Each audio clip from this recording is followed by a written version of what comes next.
مسلمانوں کی وجہ سے پوری دنیا میں ہے، پھر ایسا کیا ہوا کہ آج وہی مسلمان زوال کی ایک دم جو آخری درجہ ہے اس پہ پہنچا ہوا ہے. اسی ملک کے اندر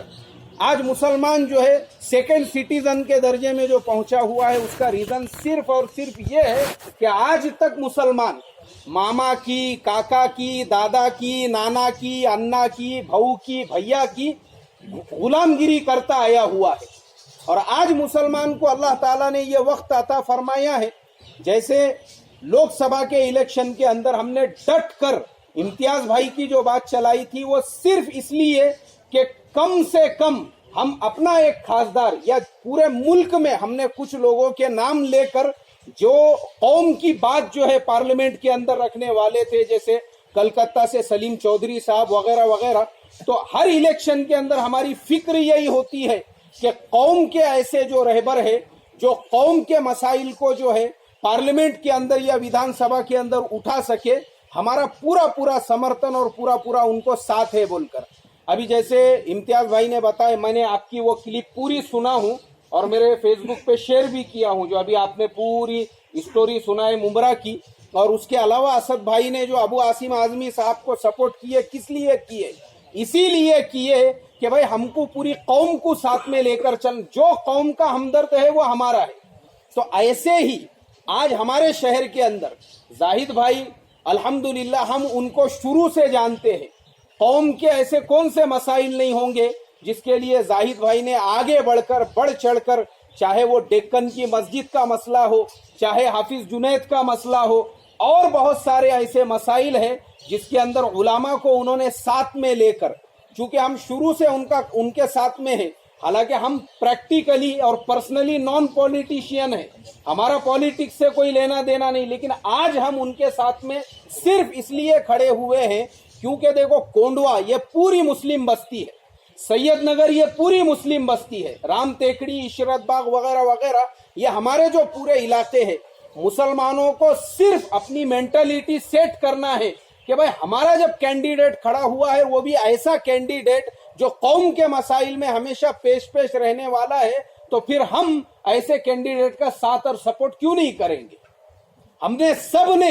بھلے ہمارے اپنے کچھ آپس کے اختلافات ہو، لیکن ایسے مسائل کے اندر اور ایسے وقت کے اندر ان کو تھوڑی دیر کے لیے ہم بازو میں رکھیں.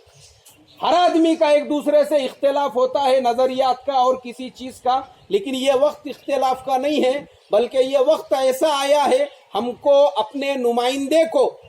ویدھان سبھا کے اندر بھیجنے کا اللہ تعالیٰ نے موقع عطا فرمایا ہے. تو اس کے لیے میں اپنی بات کو مختصر کرتے ہوئے یہاں پہ موجود ہمارے سارے نوجوانوں سے یہی ریکویسٹ اور درخواست کروں گا، اور ہمارے سارے علماء یہاں پہ جتنے بھی جمع ہیں ان سے بھی یہی درخواست کروں گا. اللہ نے پونے کے مسلمانوں کو یہ موقع عطا فرمایا ہے، ہم اپنے آپ کو کم نہ سمجھے. ایک بات یاد رکھو، اگر ہم ووٹ جو ہے ان کے علاوہ بھی اگر ہمارا ووٹ کسی کو جا رہا ہے تو اس کا ہم کو کوئی فائدہ نہیں ملنے والا ہے، لیکن 100% ووٹنگ اگر ہماری زاہد بھائی کو ہوتی ہے، اللہ کی ذات سے ہم یہ امید کرتے ہیں صرف ہماری قوم کے ووٹوں کے بلبوتے کے اوپر یہ سیٹ آسانی کے ساتھ میں نکل سکتی ہے.